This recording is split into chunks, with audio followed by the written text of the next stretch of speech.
The last real conversation Daniel and I had happened in our kitchen under a light that flickered but never fully burned out. It hummed faintly, like it was trying to decide whether to stay alive. I remember staring at it because it was easier than looking at him. We weren't fighting. That's what made it harder. There were no accusations, no dramatic statements, just a quiet exhaustion that had been building for months, maybe years, settling into the space between us like dust we'd both decided not to notice. He stood by the sink, hands resting on the counter. I leaned against the fridge, arms crossed, more for stability than defense. We had mastered this posture, two people positioned carefully enough not to collide.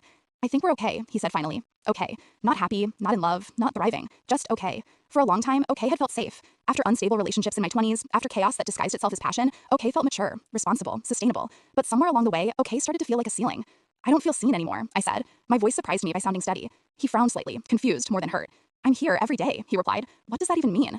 And that was the problem. Presence had become his definition of love. If he was physically there, paying bills, sharing meals, sleeping beside me, he believed that was enough. He didn't understand that I was lonely in ways proximity couldn't solve. We tried to dissect it calmly. I explained how conversations had become logistical, how we no longer asked each other curious questions, how my thoughts felt like background noise in my own life. He listened politely, nodded, promised to try harder. And for a few weeks he did. He asked about my day with more focus, planned a weekend trip, suggested date nights. But effort without understanding feels rehearsed. 6 months later, we were back in the same kitchen, the same light still flickering, the same careful distance between us.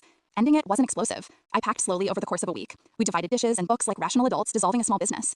The hardest part wasn't leaving. It was realizing we had both been loyal to a version of love that no longer fit either of us. There was no villain in our story, no betrayal to point at, just two people who stayed polite long enough to forget how to stay connected. And politeness, I learned, is not the same thing as intimacy.